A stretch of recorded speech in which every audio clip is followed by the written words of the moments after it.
Olá a todos! Esse é o nosso especial de 1000 inscritos. Nosso agradecimento mais sincero por todo o apoio e incentivo que recebemos de vocês. Agradecemos por prestigiarem o nosso trabalho e espero que gostem do vídeo. Esperamos também que continuem apoiando o nosso canal, pois nada disso seria possível sem vocês. E mais uma vez, muito obrigado!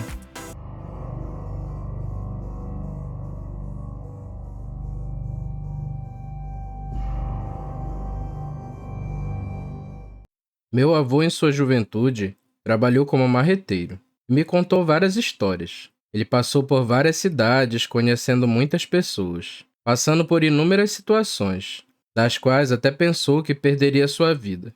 O que vou relatar a seguir é um desses ocorridos.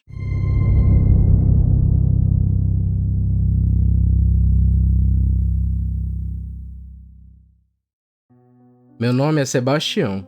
Desde que tinha 12 anos, recebia muita pressão do meu pai para trabalhar. Minha mãe tentava apaziguar, dizendo que devia estudar e ser alguém na vida.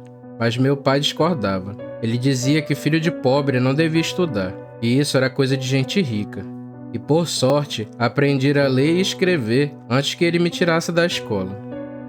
Quando completei 15 anos, meu pai me tirou da escola e me arrumou um emprego num local que fabricava carvão. Eu cavava as caieiras e cortava as lenhas. Era um serviço muito pesado e cansativo. Mesmo assim, eu nem pensava em reclamar. Eu sabia que se meu pai soubesse que eu estava insatisfeito, eu iria apanhar muito. Eu ainda fiquei por 3 anos nesse serviço, até que o patrão morreu. E seu filho nos dispensou, vendeu tudo que o pai tinha e foi embora para outra cidade. Fiquei desempregado, e mesmo procurando outros trabalhos, ninguém me contratava, por não ter nenhuma experiência em outra área. Meu pai era muito rígido e violento, e todo dia me xingava, dizendo que eu não ia sustentar um desocupado. Aquilo me enfurecia muito, mas eu devia respeito ao meu pai. Minha rotina continuava: acordar cedo e sair para procurar emprego, ser rejeitado em todos os lugares que ia e voltar à noite para casa. Quando chegava dizendo que não tinha arrumado emprego, tudo se repetia. Meu pai dizendo que eu estava fazendo corpo mole. Certa vez, minha mãe tentou apaziguar a situação, e isso fez com que ele se exaltasse ainda mais. Ele foi na direção de minha mãe, e eu percebi a intenção de meu pai, e pela primeira vez encarei ele. Eu me coloquei na frente de minha mãe. Ele parou e olhou para cima, pois eu era bem mais alto que ele. Meu pai não esperava que eu enfrentaria, e minha mãe mais uma vez apaziguou a situação. E ele se virou e saiu, reclamando em voz alta. Naquele momento, eu decidi que para evitar conflitos eu devia sair de casa. Mas para isso, eu deveria arrumar um trabalho para me sustentar. No outro dia, fui visitar meu amigo César, que também era meu vizinho. Eu queria desabafar. Nós conversamos bastante e eu contei a ele sobre minha situação.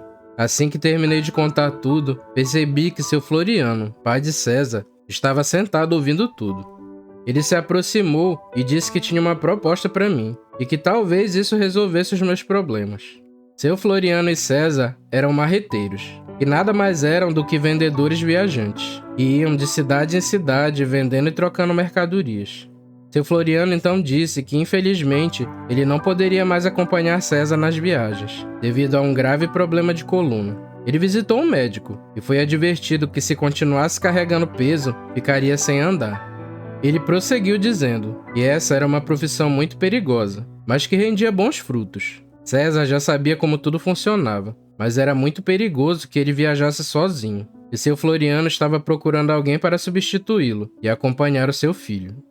Ele disse que, como pagamento, caso eu aceitasse, ele me daria o primeiro lote de mercadorias. Ele me explicou que eu deveria vender, repor a mercadoria no meu estoque e tirar o meu lucro. César me disse que me ensinaria o necessário, já que viajaríamos juntos. Aquela oportunidade caiu do céu, e eu nem pensei e aceitei o trabalho. Eu avisei meus pais sobre o trabalho que tinha conseguido. Minha mãe, como sempre, ficou feliz por mim. Já meu pai só ficou calado, mas eu percebi que estava satisfeito. 3 dias depois, já estávamos com tudo pronto, e eu e César já iríamos pegar a estrada. Seu Floriano nos aconselhou bastante sobre como deveríamos agir e que evitássemos vender fiado. Ele entregou para cada um de nós uma espingarda e nos advertiu que as estradas guardavam muitos perigos. e que as armas nos ajudariam a nos manter em segurança. Logo nos despedimos e iniciamos a viagem. Nós viajamos de cidade em cidade, transitando entre a região norte e nordeste. Nossos locais favoritos para fazer negócios eram aquelas vilas mais afastadas, onde quase ninguém ia. Após 6 meses, eu já estava me acostumando à profissão, e as viagens em sua maioria sempre eram tranquilas. Minha parceria com César continuava, e assim 2 anos se passaram. Certa vez, estávamos no Maranhão, e acabamos chegando em uma vila bem distante, cujo nome não me recordo. Só o percurso para chegar lá havia demorado 3 dias. Eu e César havíamos comprado um cavalo e uma carroça para carregar as nossas mercadorias. Havia por volta de 50 famílias naquela região. Já no primeiro dia, fizemos muitas trocas lucrativas com o povo de lá. Nesses lugares isolados, roupas, remédios e utensílios eram bem valorizados. E aquilo que conseguíamos no interior, vendíamos na cidade, como farinha e mel. Depois de alguns dias, nós vendemos toda a mercadoria. Já nos preparávamos para ir para a cidade mais próxima. Na última noite, ficamos na casa de Dona Josefa, que morava sozinha com uma sobrinha. Enquanto estávamos lá, conversamos que iríamos embora no dia seguinte, e ela nos fez um pedido incomum. Ela disse que sua sobrinha Ana estava doente e precisava de cuidados médicos. Ela tinha parentes na cidade vizinha, mas devido ao percurso muito longo, era perigoso uma moça viajar sozinha. Ela afirmou que nos daria uma quantia em dinheiro caso levássemos a moça conosco. Eu e César nos entreolhamos. Era muito estranho o pedido da senhora, já que éramos 2 desconhecidos. De início, ficamos relutantes e tentamos recusar a proposta da senhora. Ela insistiu, e sua sobrinha Ana apareceu e reforçou o pedido de sua tia. A moça estava pálida e parecia realmente muito doente. Vendo a situação daquela moça, eu e César decidimos aceitar a proposta e acompanhar ela até a próxima cidade. De manhã bem cedo nos arrumamos e saímos daquela localidade. Tentamos deixar a carroça o mais confortável possível, já que Ana não parecia bem. O sol castigava e a estrada era ruim, por isso nosso ritmo de viagem era lento. O percurso era tranquilo e logo o fim da tarde chegava e teríamos que parar para acampar. O cavalo precisava de descanso, assim como nós. Eu acendi uma fogueira, enquanto César providenciava a nossa comida. Ana passou o dia todo calada, mas com a chegada da noite, se sentou próximo à fogueira e começou a conversar. Ela se desculpou por não ser amigável, mas disse que não se sentia bem. Eu respondi que logo chegaríamos à cidade, e ela poderia ir a um hospital.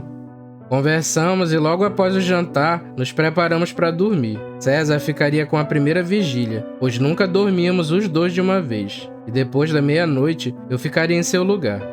No meio da noite, acordei com César me chamando. Eu me levantei assustado, perguntando o que tinha acontecido. César então pediu que eu fizesse silêncio e apontou para o outro lado da estrada. Eu ouvi som de mato sendo pisado e galhos se quebrando. Eu imaginei que fosse um boi ou um cavalo, mas não tinha fazenda ali por perto. Aquele som veio se aproximando, vindo em direção ao nosso acampamento. Seja o que for, parecia ser bem grande, devido aos barulhos que fazia. O nosso cavalo começou a ficar inquieto e parecia estar muito assustado. Eu amarrei o animal a uma árvore para evitar que fugisse e pegamos nossas armas. Ana acordou com o barulho do cavalo e perguntou o que estava acontecendo. Como não sabíamos o que responder, disse para que Ana ficasse próxima à fogueira. César pegou uma tocha e jogou na direção do barulho. Foi aí que vimos aquilo. Tinha algo em 4 patas. De início pensei que fosse um cachorro. Ele não se intimidou pela tocha e se aproximou da luz. E eu e César ficamos incrédulos. Era muito grande. Sua traseira era mais alta que a dianteira. Tinha uma cabeça enorme com um focinho alongado e grandes orelhas caídas. Era a coisa mais estranha que eu já vi. Tinha feições humanas misturadas com de animais. Aquilo partiu em nossa direção, e eu e César não pensamos 2 vezes e atiramos. Devido ao nervosismo, não acertamos aquele bicho. Ele passou por nós e foi em direção a Ana, e deu um grito. Ana ainda tentou correr, mas foi derrubada, e enquanto recarregávamos as armas, percebemos que aquilo pegou Ana pela perna e tentou arrastá-la. Atiramos novamente, e conseguimos atingir as costas daquele ser, e gritou de dor.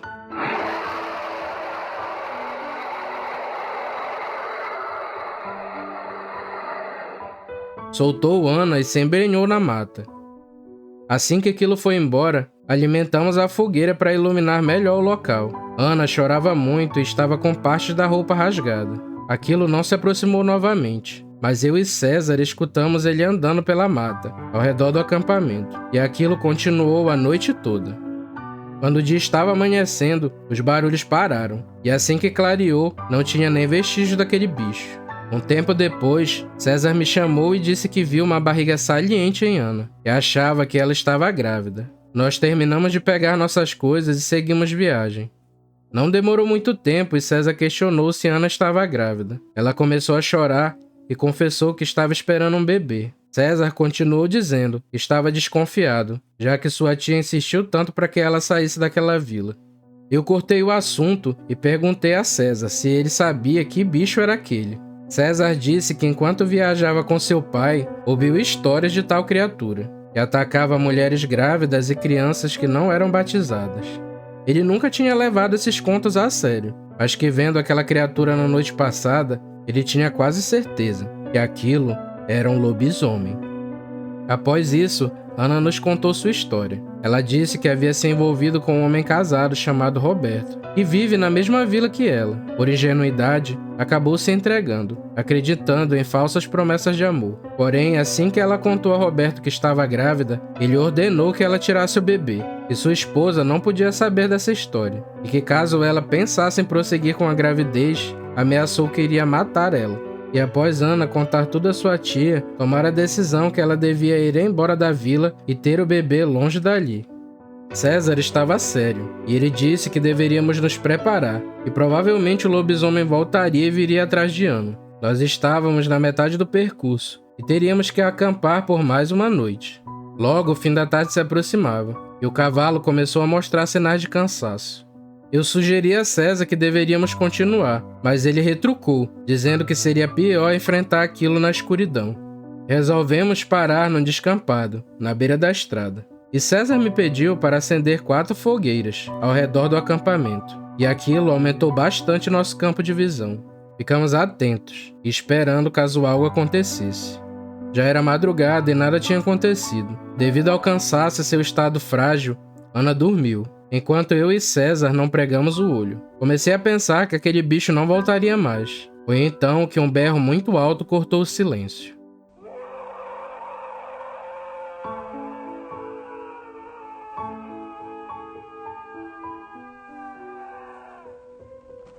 Ana acordou com medo e ficou próximo a nós. Aquilo veio arrebentando tudo em seu caminho e logo saiu da estrada, próximo ao acampamento. Nós dois nos levantamos e ficamos preparados. Tínhamos combinado que só iríamos atirar quando houvesse a certeza de acertar aquele bicho. Ele veio correndo em nossa direção e quando viu as armas, parou. Naquele momento, eu tive a certeza que aquele bicho era racional. Ele recuou para a escuridão e começou a rondar o acampamento. Era óbvio que ele esperava o momento certo para nos atacar. Durante muitos minutos, tudo ficou em silêncio e eu tremia de ansiedade. De repente, aquilo saiu muito rápido da mata e em segundos nos derrubou, e nem tivemos tempo de atirar. Ana pegou uma tocha e tentou se defender. Ela ficava balançando de um lado para o outro tentando afastar aquela criatura, e roncava e babava muito tentando alcançá-la. Eu me levantei e ajudei César. Aquele bicho era inteligente, mas estava tão focado em Ana que nos ignorou, e esse comportamento foi sua ruína. Eu e César atiramos naquele bicho. E como estávamos bem perto, não tivemos a possibilidade de errar. Aquela fera caiu e tentava se levantar, e descarregamos várias vezes as armas em cima dele.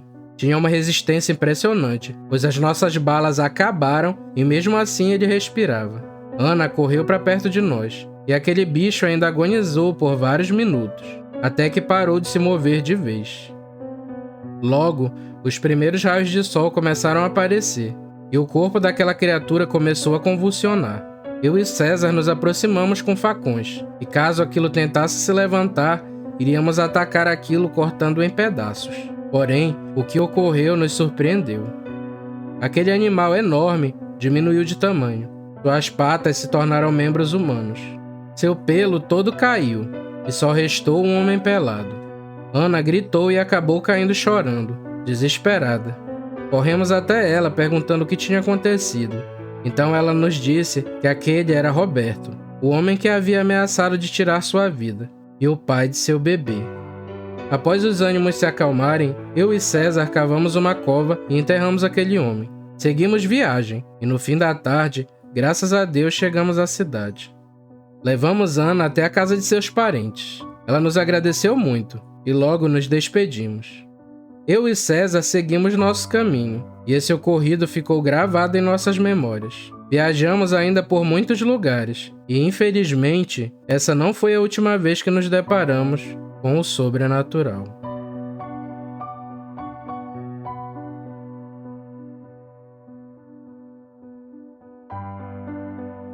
Obrigado por chegar até aqui. Vou te contar um segredo. Quem se inscreve nesse canal está protegido do sobrenatural. Então deixe seu like e siga nossas redes sociais. Isso nos ajuda bastante. Valeu, galera. Fiquem com Deus e tchau!